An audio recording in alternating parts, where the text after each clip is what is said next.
Hello everyone. So on the very screen, as you can see that the topic I'm going to introduce today is Jimmy Valentine. It is a prose writing, or more specifically, it is a short story written by O. Henry. So before going into the discussion of the text in detail and analyzing the text as far as possible, I would like to introduce the writer in brief.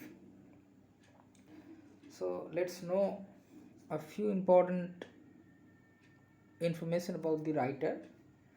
So who is the writer of the text? Jimmy Valentine O. Henry. So as you can see on the screen, O. Henry, it is a pseudonym. Pseudonym মানে ছদ্মনাম. So O. Henry is not the original name of the writer. So what is the original name of the writer? You can see that the original name of the writer is William Sidney Porter. Who was William Sidney Porter? He was an American short story writer. He wrote short stories mostly.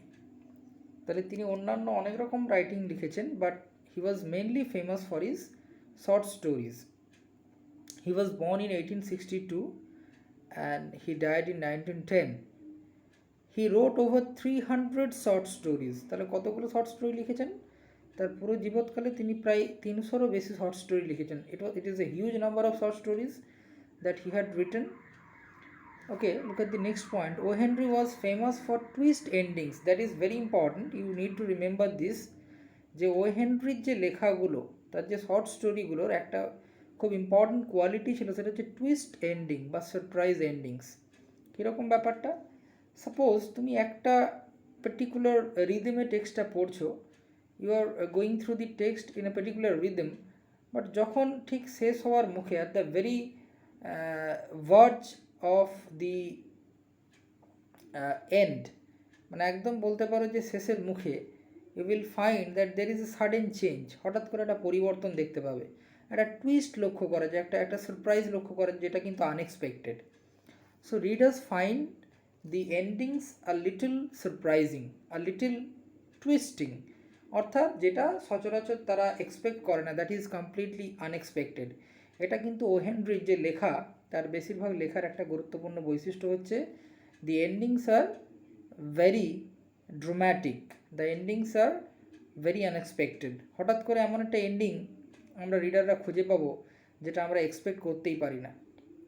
মনে রাখবে তো, আমরা এই same জিনিস, the same thing will be found in this story that we are going to read also.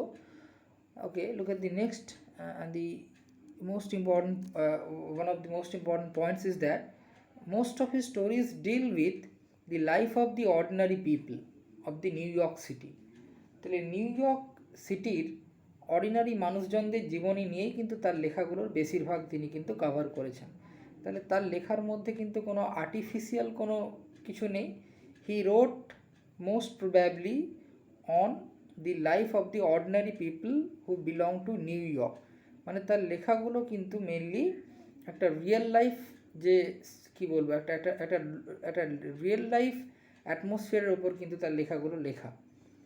Some of his famous short stories are, তার কিছু বিখ্যাত short স্টোরির নাম আমি এখানে তুলে ধরেছি. Though you know that he wrote a lot of short stories, প্রায় 300-রও বেশি. I have just tried to focus, or I've just tried to jot down a few of them, like The Gift of the Magi, The Last Leaf, After 20 Years, The Skylight Room, The Green Door, etc. তো এখান থেকে আমরা কি জানতে পারলাম? যে William Sydney Porter, who took the pen name as O Henry, and he was a great short story writer. He belong to America, এবং তার লেখার মধ্যে একটা গুরুত্বপূর্ণ বৈশিষ্ট্য হচ্ছে তার লেখাগুলোর একটা সারপ্রাইজ এন্ডিং. এই কয়েকটা পয়েন্ট তো আমরা মনে রাখবে. অ্যাকচুয়ালি যে কোনো অথর সম্পর্কে যদি আমরা আরও ডিটেলসে জানতে চাই, it will take a long time, but right now you don't need to focus that much on the writer, rather you should focus on the literary aspect of the texts, তো সেগুলো আমরা আরও ভালো করে জানার চেষ্টা করব। তো আমরা একটু টেক্সটের দিকে চলে যাব। Let's briefly move on to the text itself. তো দেখতে পাচ্ছ there is very it is boldly written that name of the text Jimmy Valentine written by O. Henry. There is something else which is also written. দেখতে পাচ্ছ একটা কথা লেখা আছে, আর retrieved reformation। এটা কি না, এটাকে বলা হচ্ছে another name of the story. এই স্টোরিকে যেমন জিমি ভ্যালেন্টাইন বলা হয়, it is also called a retrieved reformation, বা এটাকে বলতে পারো এর সাবটাইটেল বলা হয়। একটা title, Jimmy Valentine is the title and subtitle হচ্ছে আ রিট্রিভড রিফরমেশন। তো রিট্রিভড রিফরমেশনের বাংলা যদি আমরা বলি, রিট্রিভড রিফরমেশন মানে পুনরায় এক ধরনের কি বলবো, একটা পুনরায় সংস্করণ হচ্ছে। সংস্করণ বলতে এক ধরনের ট্রান্সফরমেশন, রূপান্তরণ। তো এখানে এই টাইটেলটার মধ্যে অর্থাৎ দেখো জিমি ভ্যালেন্টাইন এই টাইটেলটা কি ইন্ডিকেট করছে না, একটা নাম। It indicates the name of the central character of the passage. তাহলে who was Jimmy Valentine? Jimmy Valentine was the central figure, Jimmy Valentine is the central character of the text. তাহলে এই যে টাইটেলটা, এটা একটা ক্যারেক্টারের কথা বলছে। আবার সাবটাইটেলটা অর্থাৎ retrieve reformation, it speaks about our transformation of the character of the central figure. তাহলে ওই যে চরিত্র অর্থাৎ জিমি ভ্যালেন্টাইনের যে চরিত্র, তার একটা একটা একটা রূপান্তরণ আমরা দেখতে পাবো।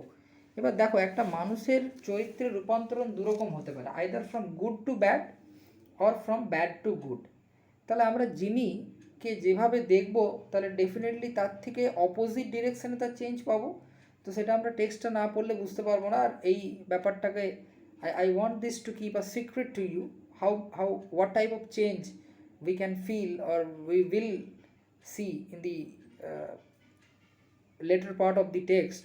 তো এটা তোমাদের কাছে একটু সারপ্রাইজ থাক। এটুকু মনে রাখবে যে এই রিট্রিভ রিফরমেশন এটা হচ্ছে জিমি ভ্যালেন্টাইনের একটা সাবটাইটেল, যেটা একটা চরিত্রের রূপান্তরণ বা পরিবর্তনের কথা বলছে।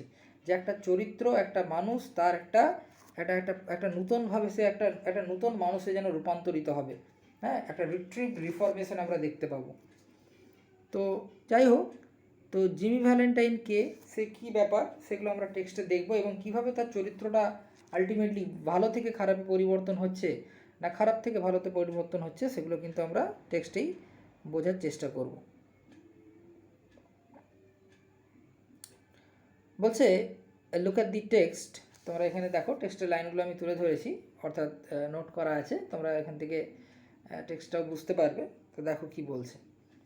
A guard came to the prison shoe shop. ভালো করে বোঝো, গার্ড কারা? গার্ড মানে কে? একজন রক্ষী, পাহারাদার। কেম to the prison shoe shop. Prison বলতে কারাগার, জেল। সু শপ, প্রিজন আমরা কেন জানি? প্রিজন কি করা হয়? ক্রিমিনালসদেরকে রাখা হয় because of they have committed some crime and this is a means of their punishment. তাদেরকে একটা শাস্তি দেওয়ার জন্য they are put behind the bars, তাদেরকে জেলের মধ্যে রাখা হয়। তো সেখানে একটা সুসব রয়েছে। সুসব বলতে দেখো, ভালো করে বোঝো, দেখো যারা ক্রিমিনাল হয় বা যারা অপরাধী হয়, তারা প্রত্যেকেই কিছু না কিছু কাজে দক্ষ হয়, এবং দেখবে প্রত্যেকেই কিছু না কিছু কাজের মধ্য দিয়ে জেল অর্থাৎ কারাগারেও কিন্তু তারা উপার্জন করে। তাদেরকে তাদের দক্ষতা অনুযায়ী বিভিন্ন কাজে লাগানো হয়। They are put into work according to their skills. তো এখানে জিমি ভ্যালেন্টাইন অর্থাৎ whose the central figure, he was a criminal. ভালো করে বোঝো। তাহলে ওয়েন দ্য স্টোরি ওপেন্স, যখন স্টোরিটা আমরা দেখছি শুরু হচ্ছে, we find the central figure behind the bars, অর্থাৎ আমরা দেখতে পাচ্ছি যে প্রধান চরিত্র সে কোথায় না জেলে। হি ওয়াজ স্পেন্ডিং হিজ সেন্টেন্স, সে তার কী বলবো, তার কারাগারে তার যে শাস্তি সেটা সে কিন্তু কাটাচ্ছে। এবং সে কোথায় ছিল? Where was he? He was in the prison shoe shop. তাহলে প্রিজনে একটা জুতোর, অ্যাকচুয়ালি শু শপ বলতে মানে a place where the shoes are either mended or prepared, অর্থাৎ যেখানে জুতো তৈরি হচ্ছে বা জুতো সারাই করা হচ্ছে। তো জিমি যে একজন ক্রিমিনাল ছিল, he was also an a skillful person about the shoes, তাহলে সে জুতো সারাই করতে বা জুতো বানাতে সে কিন্তু একটু এক্সপার্ট ছিল। তাই দেখা যাচ্ছে কি না, সে প্রেজেন্ট শু শপে কী করছিল না, ওয়ার জিমি ভ্যালেন্টাইন ওয়াজ অ্যাসিডুয়াসলি মানে বেশ একনিষ্ঠভাবে বা মনোযোগ সহকারে স্টিচিং আপার বলতে জুতোর দুটো সোল হয়, একটা হচ্ছে আপারের সোল ওপরের যে অংশটা, আর একটা হচ্ছে যেটা আমরা দেখতে পাই যে নিচের যে সোলটা। তো ওপরের অংশতে কী করছিল, হি ওয়াজ স্টিচিং মানে সেলাই করছিল। তাহলে এখানে বুঝতে পারছো that Jimmy was repairing shoes in the present shoe shop. আর এটা তার ছিল কি, as a criminal it was a task allotted to him and escorted him to the front office. তাহলে একটা গার্ড যে জিমিকে ডাকতে এসেছিল, সে জিমিকে কোথায় খুঁজে পেল না, প্রেজেন্ট শু শপে, যেখানে জিমি কী করছিল না, জুতো রিপেয়ার করছিল, জুতোর ওপরের অংশটা। এবং সেই গার্ড তাকে এসকর্ট করলো মানে সঙ্গে নিয়ে গেল টু দি ফ্রন্ট অফিস মানে অর্থাৎ কারাগার থেকে ওই জেলের যে অফিস, সেই অফিসের দিকে নিয়ে গেল। দেয়ার দি ওয়ার্ডেন, অ্যাকচুয়ালি ওয়ার্ডেন মানেও কিন্তু রক্ষী। দেখবে বিভিন্ন হোস্টেলে ওয়ার্ডেন থাকে। হ্যাঁ, ওয়ার্ডেন কারা না, যারা ওটাকে পাহারা দেয় বা যারা ওটার অ্যাকচুয়ালি এখানে ওয়ার্ডেন বলতে ইনচার্জ। তাহলে in charge of the jail, in charge of the prison, কারাগারের যিনি ইনচার্জে ছিলেন তাকে এখানে ওয়ার্ডেন বলা হচ্ছে। তাহলে there the warden handed Jimmy his pardon মানে হচ্ছে ক্ষমাপত্র, যেটাকে অ্যামনেস্টিও বলা হয়, AMNESTY। তাহলে জিমি, দেখো জিমি, আমরা যখন দেখছি টেক্সটটা শুরু হচ্ছে, Jimmy was already in the prison এবং he was just serving his sentence. সে তার নিজের যে কি বলবো, তার যে শাস্তি সেটা সে কাটাচ্ছিল। তো হঠাৎ করে আমরা যেই দিন মানে যেই সময় টেক্সটটা আমরা দেখছি শুরু হচ্ছে, অর্থাৎ যেখানে শুরু করছেন, সেখানে কি বলছে না, ওয়ার্ডেন তাকে ডেকে পাঠিয়েছে, দ্য ওয়ার্ডেন সামন্ড হিম, তাকে ডেকে পাঠিয়েছে because he had to hand over a pardon, তাকে একটা ক্ষমাপত্র কেন দেওয়া হয়, মনে করো suppose a criminal is sentenced for 7 years, মনে করো কোনো একটা ক্রিমিনালকে 7 বছরের জন্য কারাদণ্ড দেওয়া হয়েছে। Because of his good moral conduct, মনে করো তার ভালো আচরণের জন্য তাকে হয়তো পার্ডন দেওয়া হতে পারে 6 মাস আগে বা 1 বছর আগে, 6 মাস বা 1 বছর আগে, because he has behaved so well. তো এইখানে সেরকমই একটা ব্যাপার আমরা দেখতে পাচ্ছি যে জিমিকে একটা ক্ষমাপত্র দেওয়া হয়েছে, অর্থাৎ তার যে সাজা সেটা মাফ করা হয়েছে, সেটাকে পার্ডন করা হয়েছে। তাহলে ওয়ার্ডেন কেন তাকে ডেকে পাঠিয়েছিল, because he had to hand over the pardon of Jimmy. তাহলে জিমির যে সাজা সেটা কমিয়ে দেওয়া হয়েছে এবং জিমিকে ক্ষমা করা হয়েছে, মানে কি Jimmy would be released soon, জিমিকে খুব শীঘ্রই মুক্ত করা হবে জেল থেকে। দেখো তাহলে there the warden handed Jimmy his pardon which had been sign that morning by the governor. তাহলে এই পার্ডেনটা অর্থাৎ ক্ষমাপত্রটা সাইন করার বা স্বাক্ষর করার বা সেই পার্ডনটা দেওয়ার অথরিটি কার কাছে রয়েছে, the authority lies in the hand of the governor. ঠিক আছে, তাহলে ওখানে যে গভর্নর, সেই গভর্নরের কাছে কিন্তু এই অথরিটি রয়েছে যে if he wishes he can give the pardon or the amnesty to the criminal. তাহলে maybe that it is because of the good conduct, কিন্তু আমরা পরে দেখতে পাবো যে এটা মোটো গুড কন্ডাক্টের জন্য নয়, সেটা আমরা কিছুক্ষণের মধ্যেই বুঝতে পারবো। তো গভর্নর তার পার্ডন অর্থাৎ ক্ষমাপত্র, জিমির যে ক্ষমাপত্র সেটা ওয়ার্ডেনকে হ্যান্ড ওভার করে এবং ওয়ার্ডেন জিমিকে হ্যান্ড ওভার করে। Jimmy took it in a tired kind of way. এখানে একটু ভালো করে বোঝো, একজন মনে করো অপরাধী, suppose a criminal has been offered a pardon, একজন ক্রিমিনালকে একটা তার পার্ডন বা ক্ষমাপত্র দেওয়া হয়েছে। So will it not be a matter of great pleasure to him, এটা কি তার কাছে আনন্দের ব্যাপার হবে না? তাহলে একজন অপরাধীকে যখন ক্ষমাপত্র দেওয়া হবে, he definitely would take it in a very cheerful manner. কিন্তু এখানে একটু অন্য কিছু দেখা যাচ্ছে, Jimmy took it in a tired kind of way, একটু যেন ক্লান্ত হয়ে বা তার এই ব্যাপারটার প্রতি খুব একটা he didn't have that much interest, মানে তাকে যে দেয়া হচ্ছে, he was not happy at that. কেন আনন্দিত ছিল না? He had served nearly 10 months. তাহলে কতদিন জেলে কাটিয়েছে? He had served nearly 10 months. ভালো করে বুঝে, এখানে তিনটে কনসেপ্ট আমাদের বুঝতে হবে। What are the three concepts you have to understand? তাহলে দেখো, সে কতদিন কাটিয়েছে? He had serve nearly 10 months. তাহলে 10 মাস কাটিয়েছে। তাহলে 10 মাস কাটিয়েছে অফ এ 4 ইয়ার্স সেন্টেন্স। তাহলে টোটাল কত দিনের জন্য তাকে কারাদণ্ড করা হয়েছিল? 4 বছর।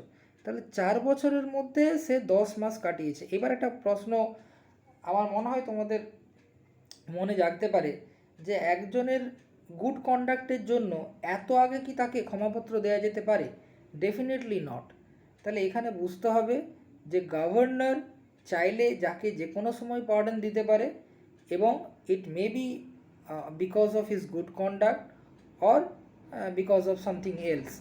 তো এখানে আমরা যেটা দেখতে পাবো যে তার মোটেও গুড কন্ডাক্টের জন্য নয়, কারণ গুড কন্ডাক্টের জন্য একটা মানুষকে এত আগে ছেড়ে দেওয়া হয় না। 4 বছরের কারাদণ্ড তার মাত্র 12 মাস কাটিয়েছে। He served only for 10 months of a 4 years sentence. তাহলে 4 বছরের 10 মাস কাটিয়েছে। তো যাই হোক, he had expected to stay only about 3 months at the longest. তাহলে কেন সে, why was not he happy while he was given the pardon? কেন সে আনন্দিত ছিল না? কারণ সে ভেবেছিল যে সে খুব বেশি হলে অ্যাট দি লংগেস্ট 3 মাস কাটাবে। তাহলে ভালো করে বোঝো, দেয়ার আর 3 ইম্পর্টেন্ট ডিউরেশন। একটা প্রথমে বলছে 4 ইয়ার্স, একটা বলছে 4 ইয়ার্স যেটা হচ্ছে তার সাজার সময় ছিল। তারপরে বলছে 10 মান্থস অর্থাৎ যেটা সে কাটিয়েছিল, and the other was 3 months যেটা এক্সপেক্ট করেছিল। তাহলে এরকম তিনটে থেকে কিন্তু কোয়েশ্চেন পড়তে পারে যে how long did he serve in the prison? It was 10 months. For how long was he sentenced in the prison? It was 4 year. And how long did he expect to stay? কতদিন সে expect করেছিল থাকবে? It was 3 months. তাহলে তিনটে time মনে রাখবে। এবার প্রশ্ন হচ্ছে, একজন অপরাধী যে একটা অপরাধ করেছে, এবার প্রশ্ন হচ্ছে অপরাধটা করেছেটা কি, সেটা আমরা একটু পরে দেখতে পাবো। তো একজন অপরাধী যখন অপরাধ করে, তখন অপরাধ করার পর তার সাজাটা ঠিক করে কে? দি জাজ, দি ল, অর্থাৎ আইন বা জাজ এরা ঠিক করে। কিন্তু সে কি করে এক্সপেক্ট করতে পারে যে 4 বছরের মধ্যে সে 3 বছরে রিলিজড হয়ে যাবে? এখানে কিন্তু খুব গোলমেলে কিছু ব্যাপার রয়েছে, যেটা তোমাদের পরে পরে জানতে পারবে। তো দেখো, বলছে when a man with as many friends, বলছে when a man with as many friends on the outside as Jimmy Valentine had is received in this star, it is hardly worthwhile to cut his hair. ভালো করে বোঝো। বলছে Jimmy আজকের দিন এবং মানে আগের দিন এমন কোনো পার্থক্য নেই, যেটা আমি বলতে চাইছি যে এখানে যেটা বলা হচ্ছে মানি ইজ পাওয়ার, এই কথাটা ভালো করে বোঝো। কেন বলছি? বলছে when a man with as many friends on the outside as Jimmy Valentine had is received in this star, it is hardly worthwhile to cut his hair. অর্থাৎ এখানে একটা খুব গুরুত্বপূর্ণ কথা বলা হচ্ছে যে জিমির বাইরে ভীষণ পরিমাণে একটা পরিচিতি সার্কেল রয়েছে। হি হ্যাজ এ গ্রেট, কী বলবো, একটা একটা একটা চ্যানেল রয়েছে, একটা ভালো সোর্স অফ রিলেশন রয়েছে বিভিন্ন এলিট ক্লাসের মানুষদের সাথে। তো সেই ক্ষেত্রে জিমির মতো মানুষ, হ্যাঁ বলছে when a man with as many friends on the outside, বাইরে যার এত বন্ধু রয়েছে যারা তার সাথে ভালো সুসম্পর্ক রাখে, as Jimmy Valentine had, is received in this star, it is hardly worthwhile to cut his hair. মানে ভালো করে বোঝো। দেখো, বলছে এই যে কাট হিজ হেয়ার, এই কথাটা বলার এখানে অর্থটা কী? বলছে যখন একটা মানুষ দীর্ঘদিন জেলে থাকে, definitely his hair would grow.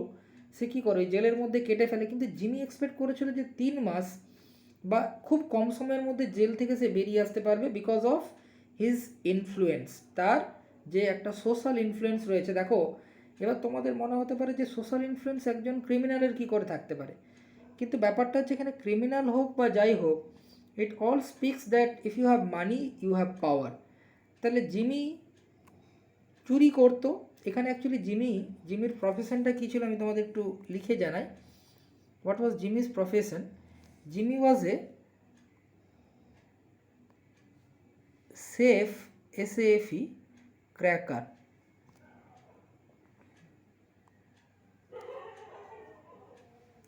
Safe cracker কাকে বলে? সেফ বলতে সিন্দুক। আজকে মানুষ ব্যাংকে তার টাকা পয়সা বা অন্যান্য ইম্পর্ট্যান্ট ভ্যালুয়েবল যে অবজেক্টসগুলো রাখছে, আগে প্রত্যেকটা মনে করো যে বড় বড় এই যে ব্যাংক বা অন্যান্য অফিসে তাদের সেফ থাকতো। সেফ মানে এক ধরনের লকার, সিন্দুক যেটাকে বলা হয়। তো Jimmy was extraordinarily skillful in cracking the safes, এবং বাই প্রফেশন, মানে যদি তার আমরা প্রফেশন জাজ করি, প্রফেশন বলতে সে কি পেশা ছিল, he was A safe cracker. তাহলে he was so well versed in cracking safes যে তার কাছে সেফ ক্র্যাকিংটা কোনো ব্যাপার ছিল না। তো এই সেফ ক্র্যাকিং করে সে কী করতো? He use to steal a lot of money from the safes. তাহলে কী করতো?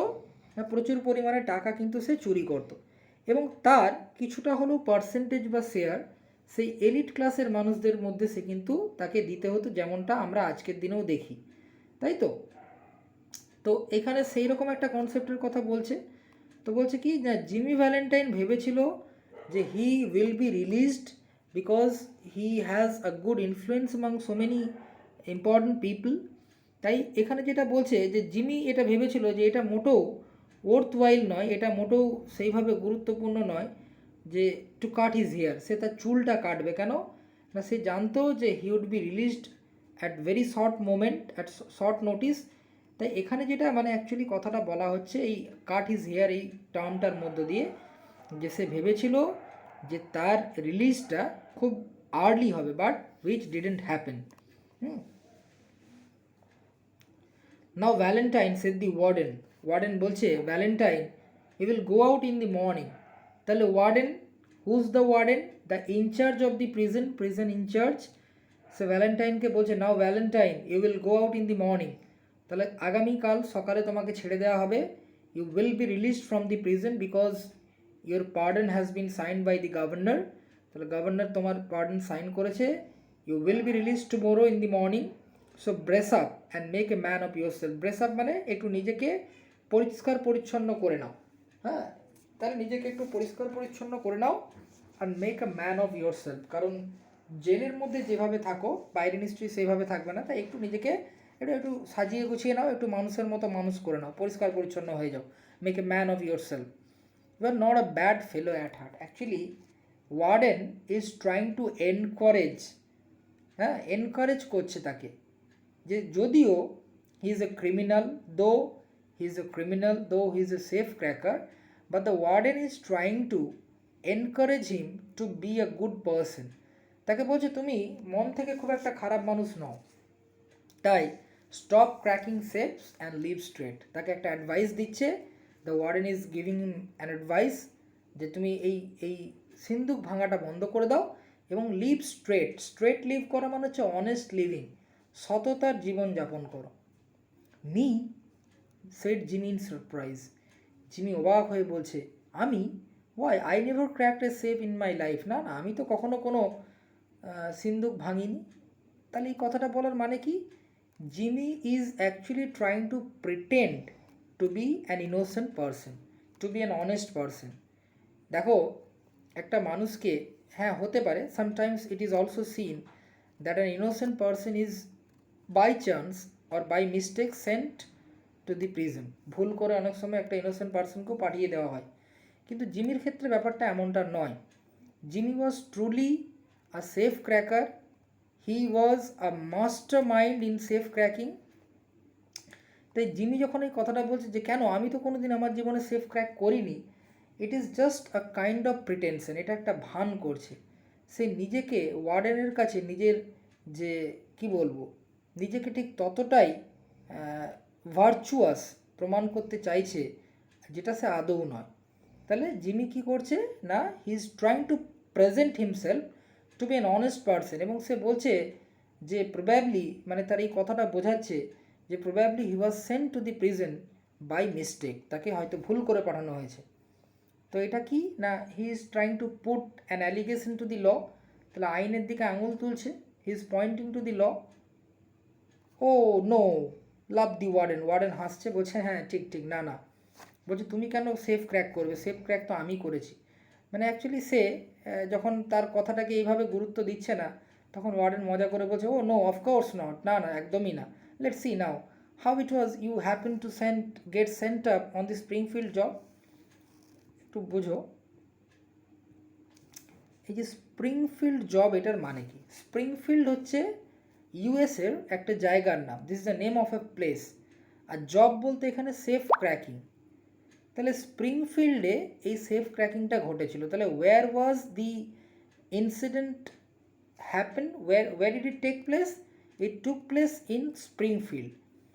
তো স্প্রিংফিল্ড হচ্ছে জায়গার নাম যেখানে সেফ ক্র্যাকিংটা ঘটেছিল। তাই জন্য বলছে how was it you happen to get sent up on that Springfield job. তাহলে তোমাকে কেন এই স্প্রিংফিল্ডের চুরির জন্য তোমাকে পাঠিয়ে দেওয়া হলো জেলে? Was it because you wouldn't prove an alibi for fear of compromising somebody in extremely high tone society? এবার ভালো করে বোঝো, এই জায়গাটা একটু গুরুত্ব দিয়ে বোঝার আছে।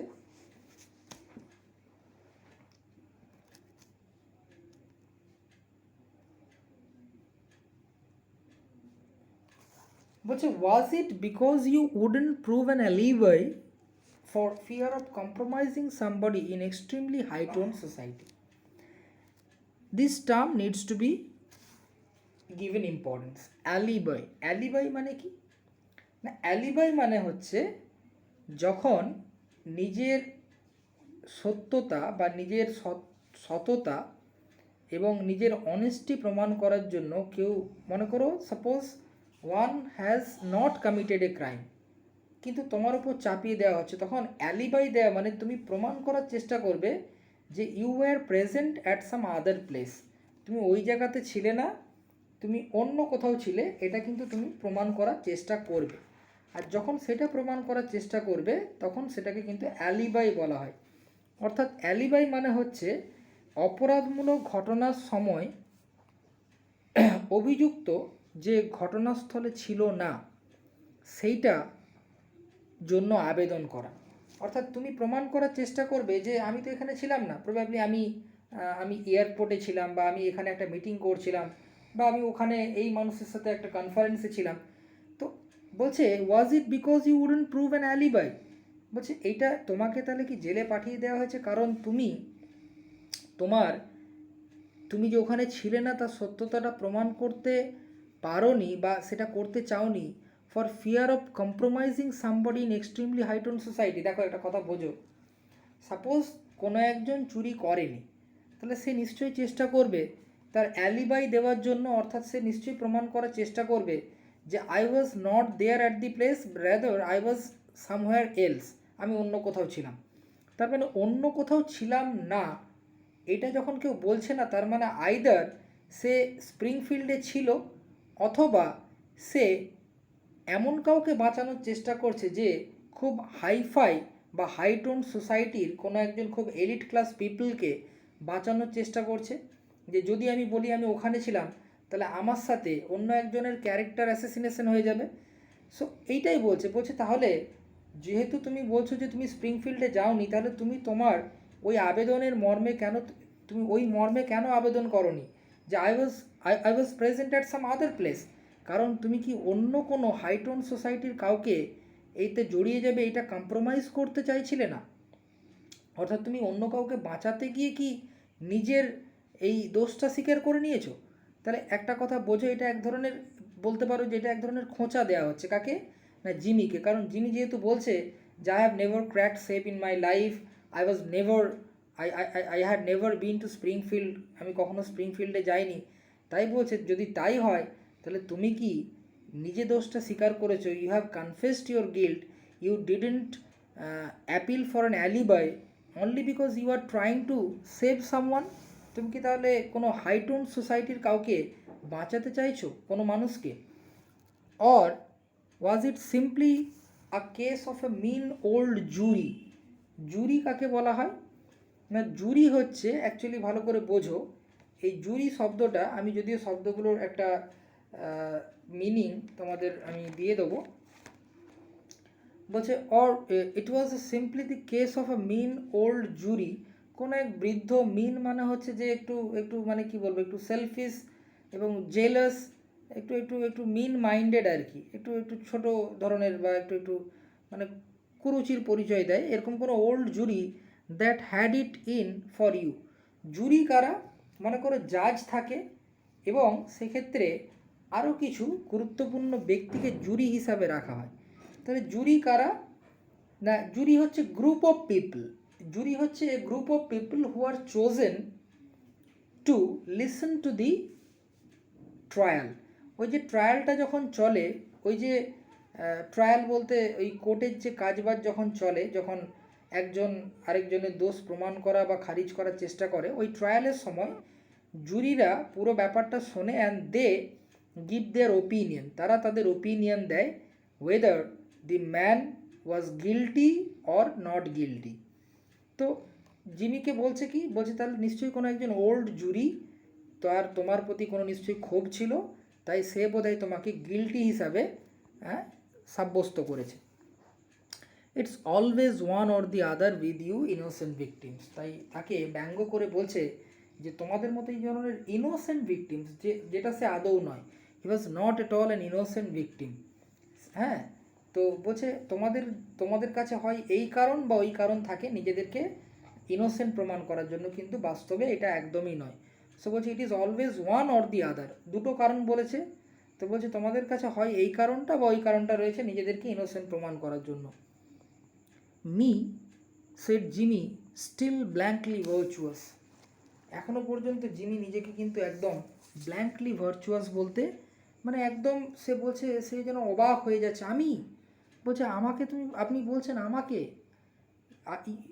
You are telling all this to me but I have not done anything. সে এখনও পর্যন্ত যেন ব্ল্যাঙ্ক, মানে তার মনের মধ্যে, মানে যেমন আমরা বলি না যে একদম পরিষ্কার মনের মানুষ, সে এখনও পর্যন্ত ততটাই সৎ প্রমাণ করার চেষ্টা করছে। Why warden I was never in Springfield in my life. বলছে আমি আমার সারা জীবনে কোনো দিনই স্প্রিংফিল্ডে যাইনি। So how could I crack a safe in the Springfield. Take him back Cronin. ওই যে গার্ড যে জিমিকে প্রেজেন্ট সুসব থেকে নিয়ে এসেছিল, তার নাম হচ্ছে Cronin, CRONIN। To remember this, the name of the guard,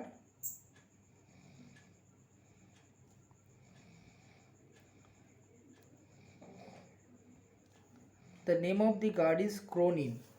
Cronin, okay. তাহলে ক্রোনিন বলছে এর সাথে কথা বলে কোনো লাভ নেই। It's simply wasting away the time to make him understand that he need to live a straight and honest life. তো যাই হোক, এগুলো কমপ্লিটলি ইউজলেস। তাই ওকে বলছে, ক্রোনিনকে বলছে যে টেক হিম ব্যাক, ওকে নিয়ে যাও, shed the warden and fix him up with out going clothes. এবং তাকে ওকে ফিক্স করে দাও, অর্থাৎ ওকে তৈরি করো বাইরে যাওয়ার পোশাকে, অর্থাৎ বাইরে যাওয়ার মতো পোশাক দিয়ে ওকে তৈরি করে দিও।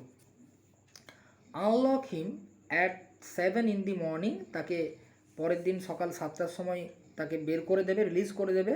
And let him come to the bull pen. ভালো করে বোঝো, এই বুল পেন, অ্যাকচুয়ালি বুল পেন মানে হচ্ছে খোয়ার, অর্থাৎ যেখানে ওই মানে মানে কী বলবো, বুল মানে কি, যে যারা বলদ বা গরু, বড় ষাঁড়, এদেরকে যেখানে বেঁধে রাখা হয়, এটা একটা মানে। আর একটা বুল পেন মানে হচ্ছে যারা বেস বল খেলে তাদের একটা সেখানে মানে একটা প্লেস যেখানে তারা রেস্ট করে, বুলপেন।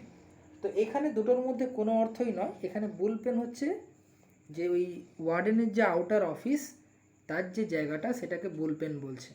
ওয়্যার, অর্থাৎ বুলপেন ওইখানেই কিন্তু তার ওয়ার্ডেনের অফিসটা। হ্যাঁ, তো বলছে কাম, লেট হিম কাম টু দি বুলপেন। ওকে ওই বুলপেনে নিয়ে এসো, অর্থাৎ আমার অফিসে। তাহলে বুলপেনটা কি না, অফিস অফ দি ওয়ার্ডেন। ঠিক আছে, better think over my advice Valentine. ভ্যালেন্টাইনকে বলছে যে তোমাকে এই যে অ্যাডভাইসটা আমি দিলাম, কোন advice, that you need to live or you should live a straight and honest life, এটা কিন্তু আমার কথা মাথায় রেখো।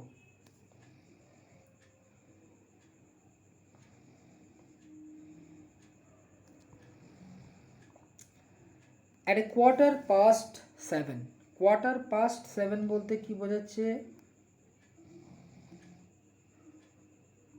7:15 at a 7:15 7:15 সময় অন দি নেক্সট মর্নিং পরের দিন সকালে Jimmy stood in the warden's outer office. Jimmy ওয়ার্ডেনের যে বাইরের অফিস যেটা বুলপেনে সিচুয়েটেড ছিল সেখানে ঠিক 7:15 সময় উপস্থিত হয়।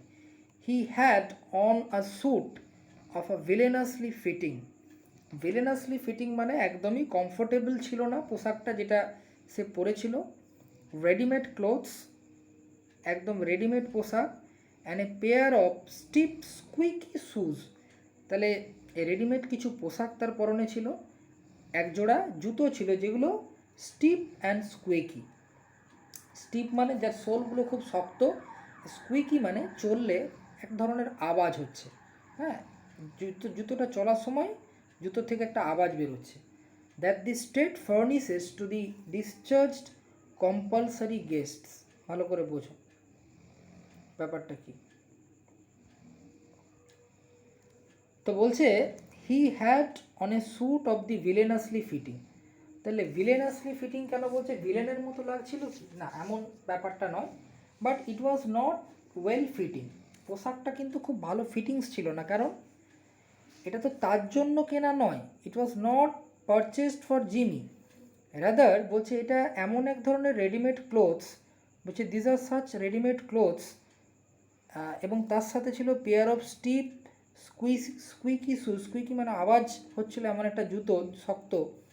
দ্যাট দি স্টেট মানে ওই রাজ্য, ফার্নিসেস তৈরি করে, তৈরি করে টু ইটস ডিসচার্জড কম্পালসারি গেস্ট। ভালো করে বোঝো, ডিসচার্জড মানে যাদেরকে রিলিজ করা হচ্ছে, সেরকম কম্পালসারি গেস্ট যে সমস্ত ক্রিমিনালরা মাঝে মাঝে আসে এবং যায়, অর্থাৎ ক্রিমিনালরা যারা মাঝে মাঝে আসে এবং যায়, গেস্ট তাদেরকে ব্যঙ্গ করে গেস্ট বলা হচ্ছে, অতিথি।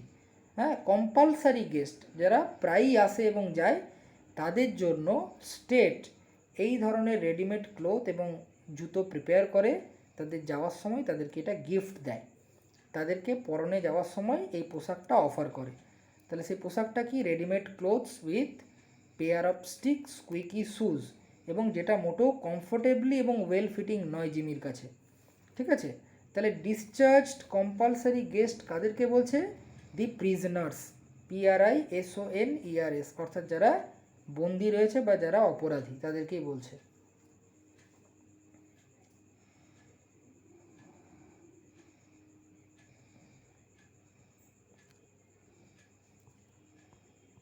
Okay, look at the next paragraph.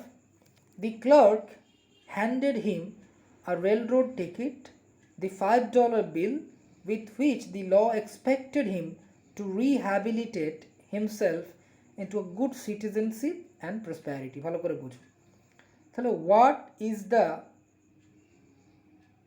prison authority offering him? prison authority প্রথমেই তাকে কি অফার করেছে? It has offered ready-made clothes and a pair of shoes. Along with them, the clerk handed him a railroad ticket. railroad ticket বলতে সে কোথাও না কোথাও তো যাবে, তাহলে তার ডেস্টিনেশনটা সে বলে দিয়েছিল। He told about the destination before hand, এবং তাকে সেই যাওয়ার একটা ট্রেনের টিকিট তাকে কিন্তু অফার করা হয়েছিল। কোথা থেকে? এই প্রিজন থেকে, প্রিজন অথরিটি থেকে। অ্যান্ড দি $5 বিল, এবং $5 তাকে কিন্তু দেওয়া হয়েছিল, সো দ্যাট হি ক্যান, এবং এই $5 তাকে দেওয়া হয়েছিল with which the law expected him, যেটার মধ্য দিয়ে ল অর্থাৎ আইন, হ্যাঁ, আশা করেছিল বা আশা করে প্রত্যেককেই। এটা কেবলমাত্র যে জিমিকে দেওয়া হচ্ছে এটা না, it is not only for Jimmy, but it is for all the compulsory guests, অর্থাৎ ফর অল দি প্রিজনার্স। তাহলে প্রত্যেকটা প্রিজনারকে when they are released they are given this kind of things. কেন? এর দ্বারা এগুলো কি? এগুলো গুড বিহেভিয়ার, এগুলো good manners from the law. তাহলে ল এগুলো করছে কারণ ল এক্সপেক্ট করছে যে এই টাকা বা এইগুলো দিয়ে, এই আচরণ দিয়ে তাকে আবার একবার রিহ্যাবিলিটেট যাতে করা যায়, অর্থাৎ তাকে পুনরুদ্ধার যাতে করা যায়। কি হিসাবে? একজন গুড সিটিজেনশিপ হিসাবে।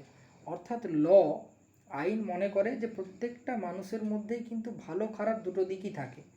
It has good and bad sides.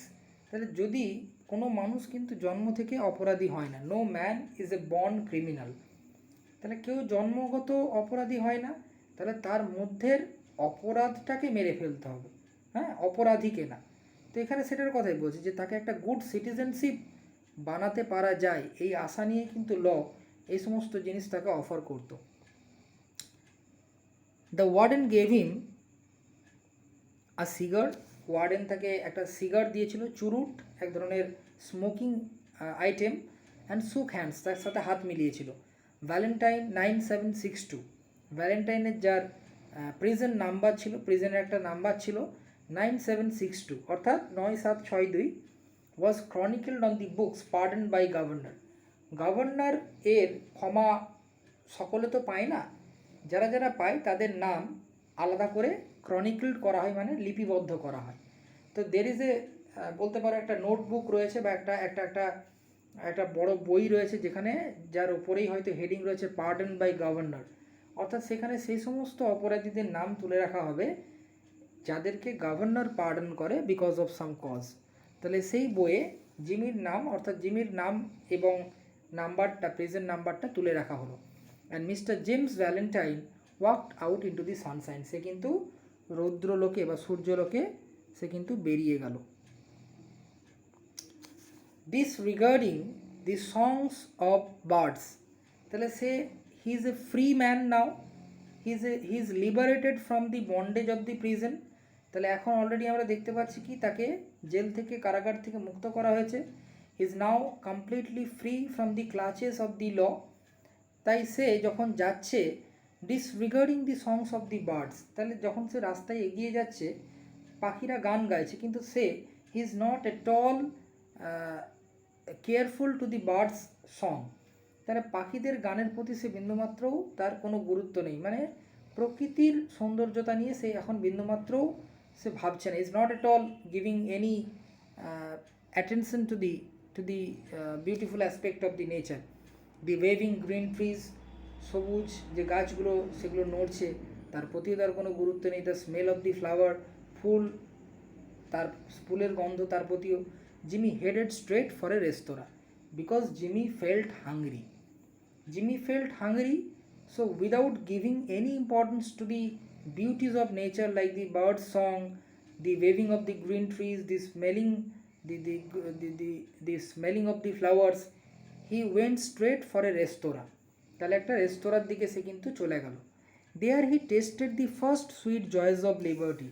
তাহলে after such a long period of imprisonment, এতদিনের একটা লং পিরিয়ড কাটানোর পর জেলে, সে মনে করছে যে এই যে খাবারটা যেটা সে গ্রহণ করতে চলেছে, the food that is going to take in the restaurant, it is the first joy of liberty. তাহলে এতদিন বন্দি থাকার পর তার মুক্ত হওয়ার যে প্রথম স্বাদ, হ্যাঁ, the first sweet joys of liberty, স্বাধীনতার প্রথম যে স্বাদ, সেটা সে কিসের মধ্য দিয়ে গ্রহণ করলো, কোন আকৃতিতে? খাবারগুলো কি কি ছিল? ব্রয়েলড চিকেন। ব্রয়েলড আর বয়েলড দুটো আলাদা। বয়েলড মানে সেদ্ধ করা, বাট ব্রয়েলড মানে হচ্ছে যেটা আগুনে ঝলসানো, আগুনে ঝলসানো চিকেন, বুঝতেই পারছো।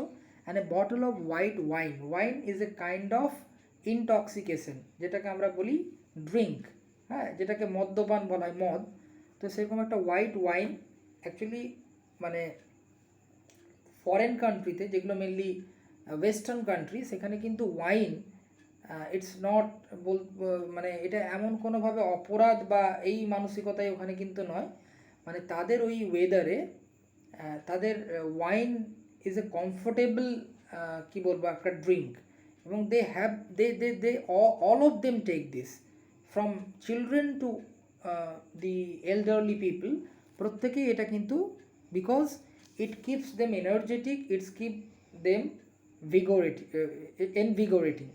তো এই যে ব্যাপারটা, মানে এই ওয়াইন তাদের কাছে কিন্তু কোনো রকম কোনো মানে অপরাধমূলক কোনো ড্রিঙ্ক নয়।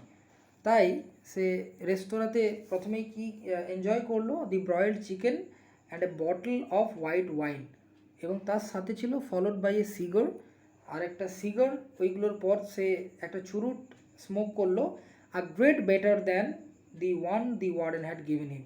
তাহলে ওয়ার্ডেন তাকে যে সিগারটা দিয়েছিল তার থেকেও বলছে এ গ্রেড বেটার, তার থেকেও এক এক এক ধাপ ভালো, হ্যাঁ একটা গ্রেড আরও ভালো তার যে চুরুটটা সে এনজয় করলো।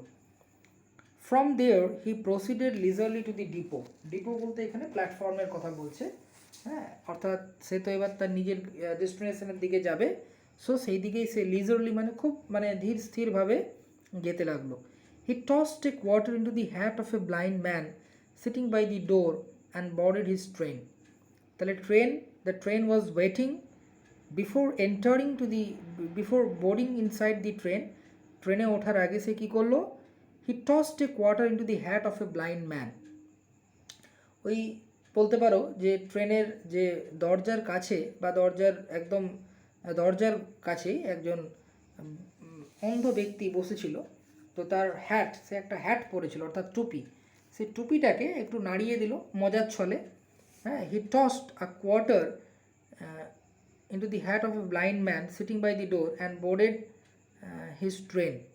অ্যাকচুয়ালি এখানে যে অন্য একটা মিনিংও দাঁড়াচ্ছে, he tossed a quarter into the hat of a blind man. একটু বোঝো, বলছে একজন ব্লাইন্ড ম্যান সে কী করছিল না, ওই যে মানে ট্রেনের যে দরজার কাছে হি ওয়াজ অ্যাকচুয়ালি বেগিং, হ্যাঁ অ্যাকচুয়ালি একটু ভুল বলা হয়েছে তোমাদেরকে।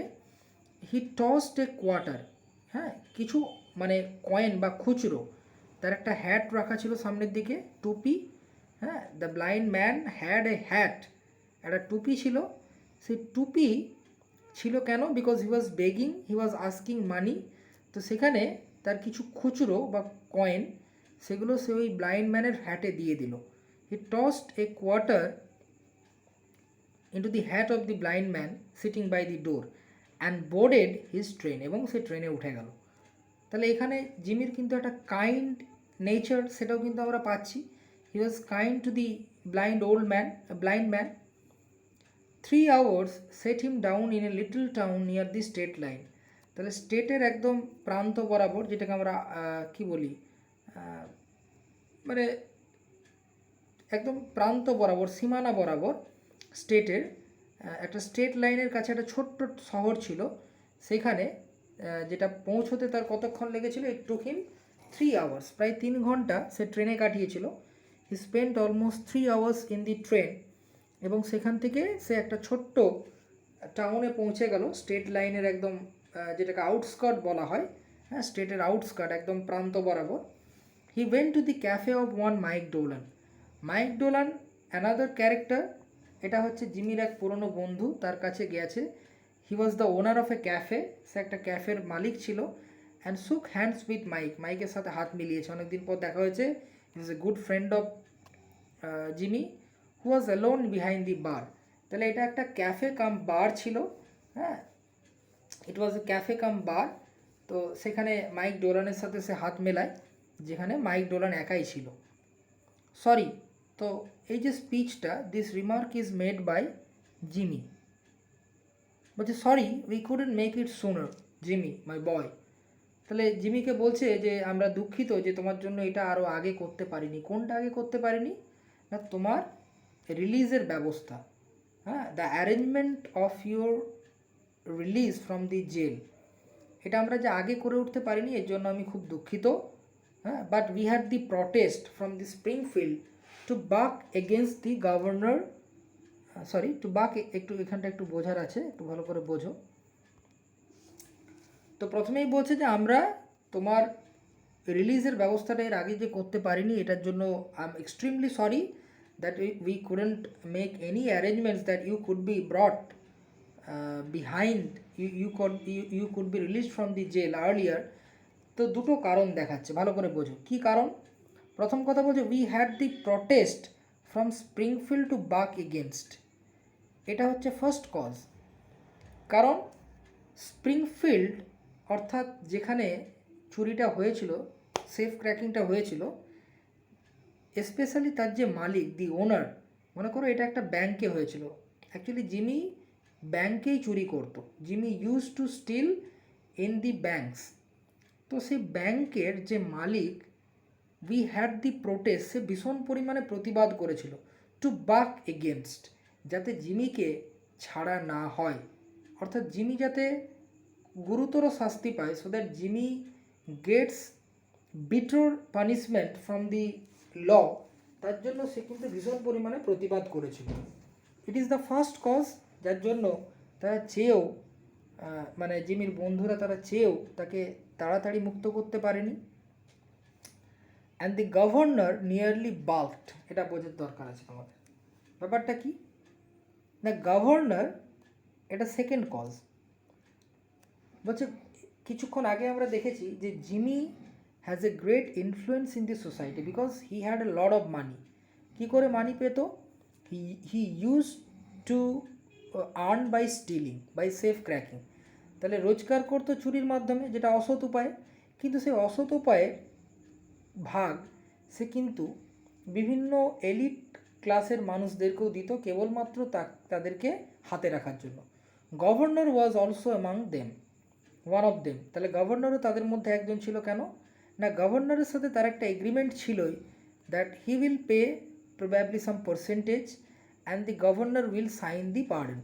তাহলে এর ফলে কী হয়েছে, both are getting benefited, the governor is getting money and Jimmy is getting pardon.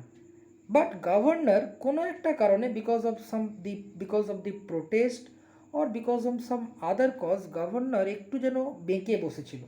অর্থাৎ গভর্নরের সাথে যদিও চুক্তি হয়েছিল, though the agreement was done, but governor did not do that early. তাহলে গভর্নর নিয়ারলি বাল্ক মানে সে একটু বেঁকে বসেছিল, মানে সে ওই পার্ডনে দ্রুত সাইন করতে রাজি ছিল না। এই জন্য এই দুটো কারণের জন্য জিমিকে বলছে যে আমরা তোমার যে মুক্তির ব্যবস্থাটা এর আগে করে উঠতে পারিনি। Feeling all right? ঠিকঠাক আছো তো? ফাইন। জিমি বলছে হ্যাঁ একদম ঠিকঠাক আছি। মানে জিমি অ্যাকচুয়ালি খুব বলতে পারো জিমি ওয়াজ লিটল অফেন্ডেড। তার বন্ধুদের প্রতি বলো বা গভর্নরের প্রতি বলো, he was little upset because সে কোনোদিনই ভাবেনি, he never expected that he would have to spend such a long time behind the bars or inside the jail. সে ভেবেছিল খুব বেশি হলে it will be maximum 3 months and he will get a pardon from the governor because everything was set. But governor সে কিছুটা হলেও তার জায়গা থেকে ঠিকঠাক বিহেভ করেনি, and because of that protest from the Springfield owner it was a little different in this case. এর আগেও এমনটা ঘটেছে, কিন্তু এটা প্রথমবার যে তাকে এতটা দেরি পর্যন্ত জেলে কাটাতে হয়েছে। তো জিমি বলছে ফাইন, গট মাই কি, আমার চাবিটা দাও। তাহলে ওইখানে এসে থাকে, তাই বলছে যে আমাকে চাবিটা দাও। তাহলে যেখানে ক্যাফে রয়েছে তার ওপর তলে যে একটা রুম রয়েছে সেখানে জিমি থাকে। তো হি গট হিজ কি, সে তার চাবি নিল অ্যান্ড ওয়েন্ট আপস্টেয়ার, সিঁড়ি দিয়ে ওপরে উঠে গেল। আনলকিং দি ডোর, দরজাটা খুলেই, অফ আ রুম, একটা রুমের দরজাটা খোলা মাত্রই, অ্যাট দি রিয়ার, রিয়ার মানে পেছনে, পেছন দিকে একটা রুম ছিল। তো সেই রুমে দরজাটা সে কিন্তু খুলে, মানে unlocking the door of a room at the rear, he got his key, went upstairs, unlocking the door of a room at the rear মানে পেছনের দিকে একটা দরজা খুলে ফেললো। Everything was just as he had left it. অর্থাৎ তাকে ধরে নিয়ে যাওয়ার সময় যেমনটা দেখে গিয়েছিল তার ওই যে রুমটা, ইট ওয়াজ জাস্ট সেম, একই রকম ছিল। Everything was just as he had left ইট, যেমনটা সে ছেড়ে গিয়েছিল। দেয়ার অন দি ফ্লোর, এমনকি একটা খুব মাইনিউট এখানে ইনফরমেশন দেওয়া হচ্ছে যে দেয়ার, বলছে there on the floor was still Ben Price, another character. ভালো করে ক্যারেক্টারগুলো মনে রাখবে। বেন প্রাইস কে ছিল? বেন প্রাইস হচ্ছে ডিটেকটিভ, একজন police officer. He was a detective cum officer. What had he done, what was his role? Ben Price was the detective who caught Jimmy red handed. বলতে পারো যে জিমিকে একদম প্রমাণের সাথে হাতে নাতে ধরেছিল। And he was instrumental in sending Jimmy to the jail. তো বলছে there on the floor was still Ben Price's collar button, কলারের একটা বোতাম পড়েছিল। কোথায়? না জিমির ওই রুমের মাঝে বা রুমের ফ্লোরে, মেঝেতে। কিভাবে পড়েছিল, কেন পড়েছিল? দ্যাট হ্যাড বিন টর্ন, কারণ সেটা ছেঁড়া হয়ে গিয়েছিল। ছেঁড়া হয়েছিল কখন? From the eminent detective, eminent মানে হচ্ছে বেশ ফেমাস, ডিটেকটিভের শার্ট ব্যান্ড থেকে, জামা থেকে, when they had overpowered, ওভারপাওয়ার মানে হচ্ছে ক্ষমতায় মানে হারানো। তাহলে জিমি রেজিস্ট করার চেষ্টা করছিল যাওয়ার থেকে। Jimmy was trying to protect or prevent, কারণ প্রত্যেকেই মানে মনে করো পুলিশ তাকে ধরতে এসেছে, সে তো আর নিশ্চয়ই চলে যাবে না, হি উইল নেভার সারেন্ডার। তাহলে সেই মুহূর্তে যখন একটু স্কাফল চলছিল, তাদের মধ্যে একটু একটু লড়াইয়ের মতো চলছিল, when they were trying to catch Jimmy, সেই মুহূর্তে এই বেন প্রাইসের যে কলারের বোতামটা সেটা খুলে ছিঁড়ে পড়ে যায় ফ্লোর বা মেঝেতে, এবং সেটা সে তখন লক্ষ্য করেছিল। এখনও when now after 10 months, after the lapse of 10 months, when he returned back to the room, he found the collar button in the similar position as he had left. তার মানে যেটা বলছে যে 10 মাসে তার ওই বাড়ির রুমটা কিন্তু খোলা হয়নি, it was not open by anyone. তাহলে বাড়িটা যেমন ছেড়ে গিয়েছিল তেমনই রয়েছে। তাহলে যখন তারা ওভার পাওয়ার করছিল, অর্থাৎ তাকে ক্ষমতায় হারিয়েছিল এবং তাকে অ্যারেস্ট করেছিল, তখন সেই মুহূর্তে ওই এমিনেন্ট ডিটেকটিভ অর্থাৎ বেন প্রাইসের যে জামার বোতাম সেটা খুলে পড়ে যায়। হ্যাঁ, they had over power Jimmy to arrest him. Pulling out from the wall a folding bed, দেওয়ালে একটা ফোল্ডিং বেড লাগানো ছিল, সেটাকে টেনে বার করে। Jimmy slid back a panel in the wall, দেওয়ালের মধ্যে একটা প্যানেল করা ছিল, একটা জানালার মতো, হ্যাঁ একটা জানালার মতো করা ছিল panel. And dragged out A dust covered suitcase, তাহলে সেটা ঢাকা ছিল কিসে, তার যে বেড, ফোল্ডিং বেডে ঢাকা ছিল, বেডটা সরাতেই একটা প্যানেল ছিল, একটা দরজা বা একটা জানালার মতো, সেইটা ভেতর থেকে একটা কি করলো না, ওই দেওয়ালের ভেতর থেকে সে বের করে আনলো একটা ডাস্ট কাভার্ড সুটকেস, ধুলো ভর্তি একটা সুটকেস। ধুলো ভর্তি কারণ বুঝতে পারছো, লং আনইউজ, অনেক দিন ব্যবহার হয়নি। He open this and gazed fondly at the finest set, একটু ভালো করে বোঝো,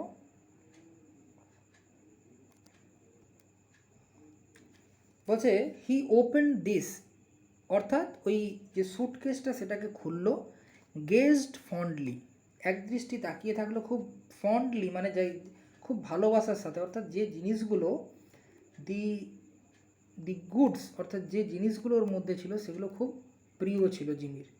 হি open this and gazed fondly at the finest set of burglar stool, এই কথাটা ভালো করে বোঝো, finest set of burglar stool, burglar মানে হচ্ছে যে সিদেল চোর বা সিন্দুক চোর। তাহলে এখানে স্পষ্টই বোঝা যাচ্ছে যে Jimmy was a safe cracker, Jimmy was a burglar, এবং জিমির ওই সুটকেসে কী ছিল, তার টুলস, টুলস মানে কি, তার যে যন্ত্রপাতি যেগুলো তাকে তার ওই কাজে হেল্প করে, বা তার বলতে পারো যে চুরির সঙ্গী বলতে পারো, his companion of the safe cracking, তো সেগুলো ছিল ফাইনেস্ট সেট, একটা পুরো সেট ছিল বার্গলার টুলস। এবং বলছে finest set of burglar tools in the east, বলছে পুরো ইস্টে এইরকম সেট, বার্গলার সেট আর কোথাও পাওয়া যাবে না। অর্থাৎ Jimmy was too much proud of the burglar tools, তাই জন্য সে খুব আনন্দের সাথে এবং খুব ভালোবাসার সাথে তাকাচ্ছিল, ওইটার দিকে একদৃষ্টি তাকিয়েছিল। ইট ওয়াজ এ কমপ্লিট সেট, এটা একটা কমপ্লিট সেট ছিল, made of specially tempered steel. Tempered steel বলতে, স্টিল বুঝতেই পারছো, স্টিল ইজ এ মেটেরিয়াল, একটা সরি এটা একটা মেটাল, একটা ধাতু। তো টেম্পার্ড বলতে সেটাকে বারবার আগুনে মধ্য দিয়ে মানে তার প্রসেসিং করার ফলে সেটা অনেকটা স্ট্রং হয়ে যায়। তো এখানে যেটা বলছে টেম্পার্ড স্টিল বলতে খুব মজবুত একটা স্টিল, মজবুত স্টিল দিয়ে বানানো ছিল সেই সেটটা, বার্গলার অর্থাৎ তার যে যন্ত্রগুলো, দ্য লেটেস্ট ডিজাইনস, এবং তার ডিজাইনগুলো লেটেস্ট ছিল। কীরকম, in drills, punches, braces and bits, jimmies, clamps, augers, এই যে নামগুলো বললাম, এগুলো হচ্ছে কিছু তার যন্ত্রের নাম বলা হচ্ছে। এবার এই যন্ত্রগুলো কেমন সেটা বাংলায় বললে তোমরা বুঝতে পারবে না, ওই জন্য I have tried to collect some pictures of them, আমি তোমাদেরকে দেখাবো, তোমরা বুঝতে পারবে যে কেমন কেমন যন্ত্র তারা ব্যবহার করতো, ঠিক আছে। তো সেগুলো লেটেস্ট ডিজাইন ছিল। তোমাদের পরীক্ষায় যদি এরকম কোনো কোয়েশ্চেন পড়ে যে give a brief description about the burglars tools that Jimmy had with him, তাহলে সেক্ষেত্রে বলতে পারো যে it was a complete set, it was very fond of Jimmy, or Jimmy was very fond of them.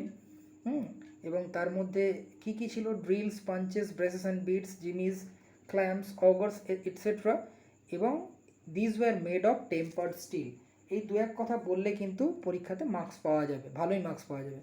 So এই অংশটা আমি বলবো খুব ইম্পর্টেন্ট, এখানটা ভালো করে মনে রাখবে যে this gives us a detail description about the burglars tools of Jimmy which helped him to steal money from the chef's.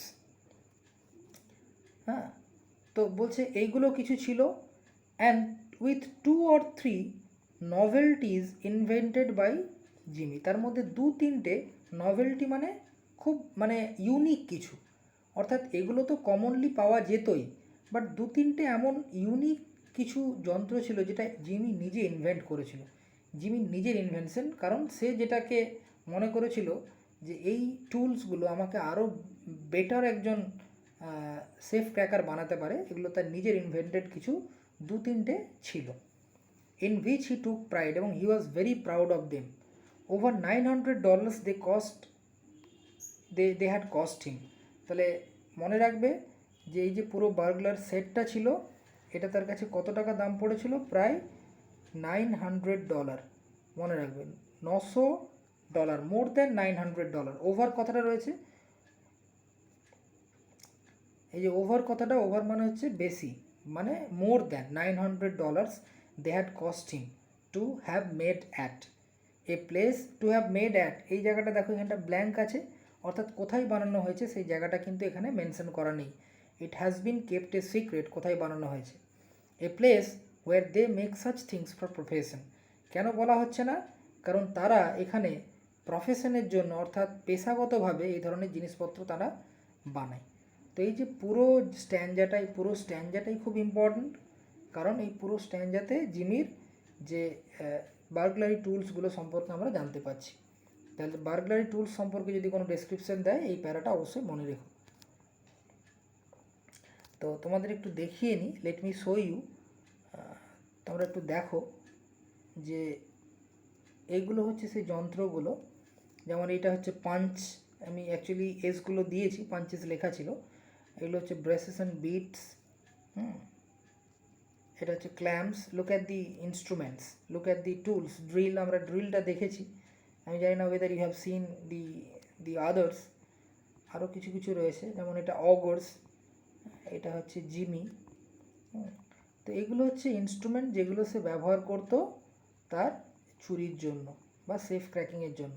তোমরা চাইলে এগুলো আরও ভালো করে ইন্টারনেট থেকে দেখে নেবে এগুলো কী। তো punches, braces and bits, clamps, drills, augers, এই ছবিগুলো তোমরা দেখলে তোমাদের মনে থাকবে, লিখতে সুবিধা হবে, তাই জন্য এই ছবিগুলো তুলে ধরার চেষ্টা করেছি।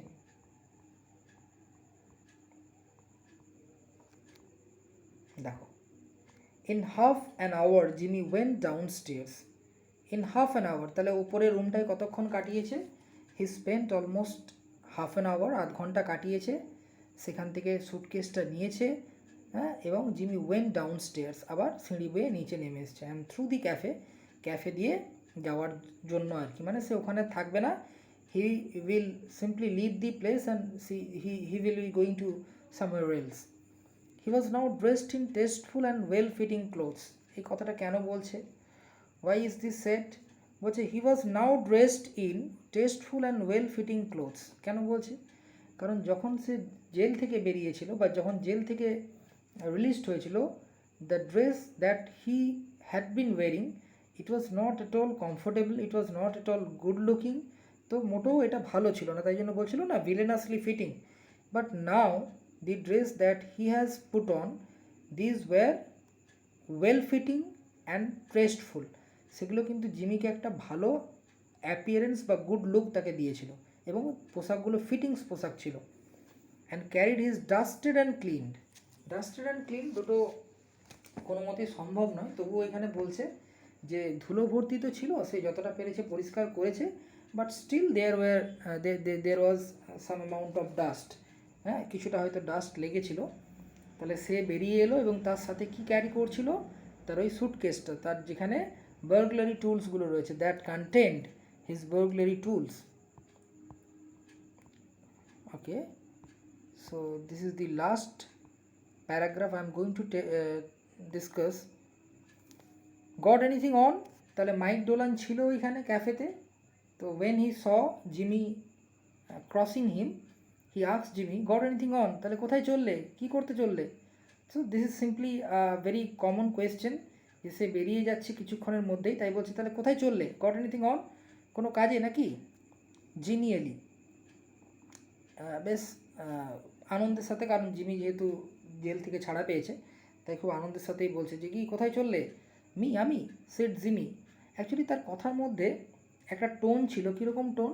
অ্যাকচুয়ালি মাইক ডোলান অ্যাকচুয়ালি যেন বলার চেষ্টা করছিল, there was an impression in his voice, there was an impression in his remark that probably Jimmy is again setting off for another crime. Jimmy বোধহয় আবার চুরি করতে বেরিয়ে পড়েছে। গট এনিথিং অন, মানে এই ধরনের একটা ভাব যেন তার কথার মধ্যে ছিল, তাই জিমি বলছে আমি। Jimmy said in a puzzle tone, সেই যেমনভাবে he reacted to the warden, he is reacting in a same manner, এবং বলছে আমি। আই ডোন্ট আন্ডারস্ট্যান্ড, না বুঝতে পারলাম না তো কী বলছো। অ্যাকচুয়ালি সে বলছে আমি ঠিক এখনও ভেবে দেখিনি ব্যাপারটা কী। তো সে এখানে আরও একটা প্রিটেনশন করছে, বলছে I am representing the New York amalgamated short snap biscuit cracker and frazzle wheat company. তো যেন এখানে বলা যেতে পারে যে হয়তো এটাকে দুরকমভাবে ব্যাখ্যা করা যেতে পারে, যে মাইককে সে বোকা বানানোর চেষ্টা করছে এবং বলছে যে আমি আর এই সমস্ত কিছু করছি না, I am not doing this kind of dishonest works, I have left them all, আমি সেগুলো ছেড়ে দিয়েছি এবং আমি এখন একটা বিস্কুট কোম্পানির, হ্যাঁ, একটা বিস্কুট কোম্পানির আমি একজন রিপ্রেজেন্টেটিভ হিসাবে কাজ করতে চলেছি। আই এম রিপ্রেজেন্টিং দি, যে কোম্পানিটার নাম এত বড় রয়েছে, the New York amalgamated short snap biscuit cracker and frazzle wheat company. So this is the name of a company. এটা নিয়ে এত গুরুত্ব দেওয়ার দরকার নেই, নামটা মনে রাখলে রাখতে পারো। তো এটা বলেছিল কেন না, প্রবাবলি একটা হচ্ছে তাকে মিসলিড করার জন্য হতে পারে, আর দ্বিতীয়ত সে এখন থেকেই যেন একটা ছদ্মবেশ ধারণ করে ফেলেছে পরের কাজটার জন্য। দেখো, চোর হিসাবে চোর সেজে তো চুরি করতে যেতে পারে না। One can't go into the real identity, মানে নিজের পরিচয় যেতে পারে না। He has to adopt a disguise, একটা ছদ্মবেশ ধারণ করতে হবে। তো সে যেন প্র্যাকটিস করে নিচ্ছে মাইকের কাছে, যে এইবারে আমি একজন বিস্কিট কোম্পানির আমি যেন রিপ্রেজেন্টেটিভ হিসাবে আমার পরের কাজটা করতে যাচ্ছি। The statement delighted Mike to such an extent, এই কথাটা মাইককে এতটা আনন্দিত দিল, that Jimmy had to take a seltzer and milk on the spot. জিমিকে অফার করলো কি Mike? Seltzer and milk. Seltzer বলতে এক ধরনের, বলতে পারো সোডা, কার্বোনেটেড ওয়াটার, এবং মিল্ক অন দি স্পট, মানে এক ধরনের এটা এক ধরনের কি, মানে এটা এক ধরনের ড্রিঙ্ক যেটা ওই সোডা মিল্ক এগুলো দিয়ে ওই ক্যাফেতে প্রিপেয়ার করা হয়, বা এটা রেডিমেড প্রিপারেশনও হতে পারে। তো এরকম একটা প্রিপারেশন তাকে দেওয়া হলো, সে ওটা নিতে বাধ্য হলো। He never touched hard drinks, সে কখনো নাকি হার্ড ড্রিঙ্কস বা ওয়াইন নাকি কখনো টাচ করেনি, তাই এই সেলজার আর মিল্ক তাকে দেওয়া হলো, মানে এটাও এক ধরনের ব্যঙ্গাত্মক কথা। তো আপাতত এতটা পর্যন্তই আমি কন্টিনিউ করলাম, পরের অংশটা পরের ভিডিওতে তোমরা পেয়ে যাবে।